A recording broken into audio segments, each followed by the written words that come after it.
Hi, this is James from tracymac.co.uk and I'm here with a white box, and that means it's as normal, it's an HTC review unit, and this time we've got the HTC Desire X.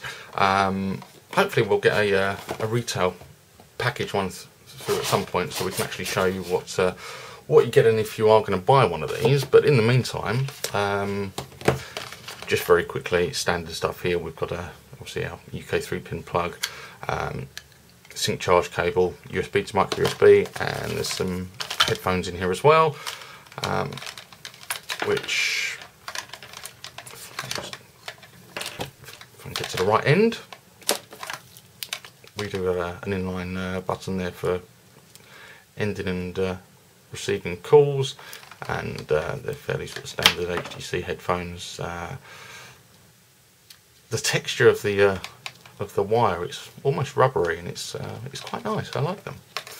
But we'll do a full review of this and we'll test those out as well. So let's put that to one side. Now the actual phone, I've already been using it. I've added my Google account, so it's actually working. But we'll just have a quick look at the actual hardware just briefly. So over on the left hand side we've got the micro USB port for charging and syncing. Over on the right there's up down volume controls there.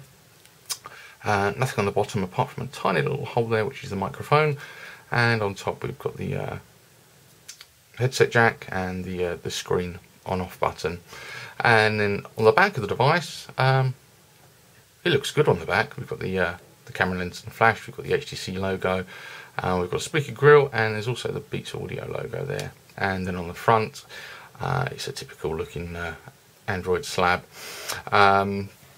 So, I mean, in terms of dimensions, this thing is, if my memory serves me right, I'm so lying because I'm reading this bit now, it's 118mm by 62.3 by 9.3 in depth, weighs 114 grams.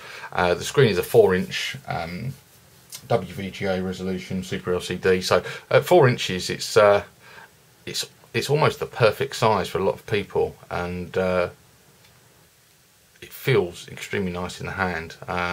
Obviously this isn't a review, but yeah, I mean I've been playing about with this for a few days actually, and it's I'm reasonably impressed with it. It's you know, it's a mid-range device. It's not particularly expensive, and I think, you know, on contract you'll get this for a nice low amount.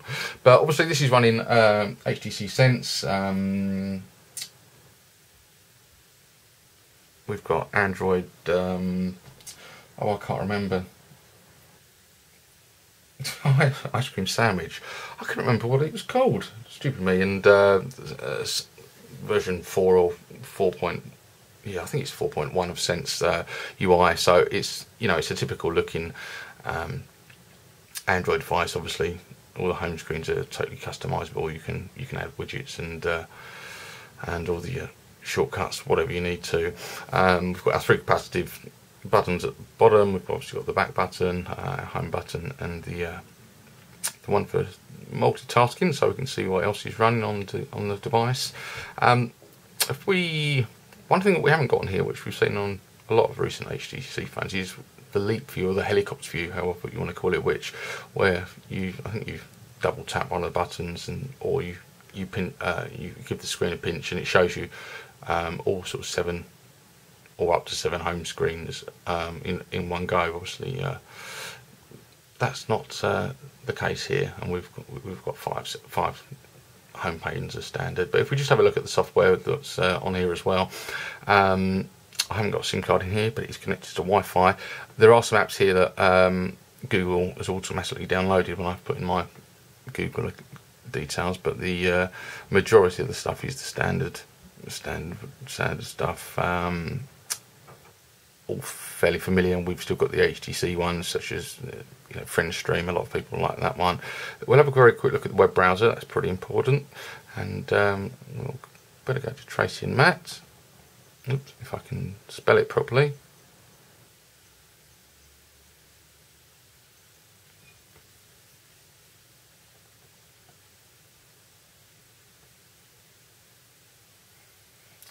Just give this a minute to load up.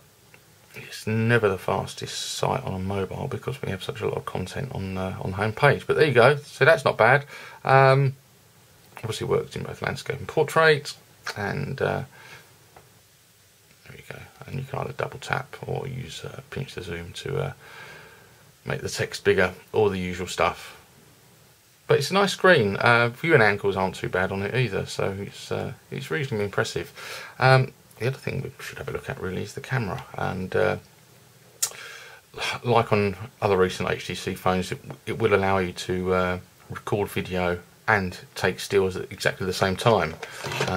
We'll take a photo of the plug. There you go, so it's nice and quick, but then if we switch the video camera on, we can still press the camera shutter button to take stills, and you see the stills appearing at the bottom right hand side there, which is pretty good. So yeah, camera wise, I think it's a 5 megapixel. I really should have checked, shouldn't I? But I'm 99% sure it is. And obviously HD video recording as well. Let's just see if there's anything else software wise that we need to look at. It's all fairly standard stuff, and much the same as you would see on all the other HTC Android devices. And we even still get Tita, which is the game that HTC like to put on all the other devices. So that's just a very quick overview, sort of unboxing of the HTC Desire X. As I say, it's not a retail unit. Hopefully we'll get one of those in, and we'll just do a very quick unboxing so you can see exactly what you get if you buy this one. But yeah, if you think of picking this one up, hope the video's helped. See you later.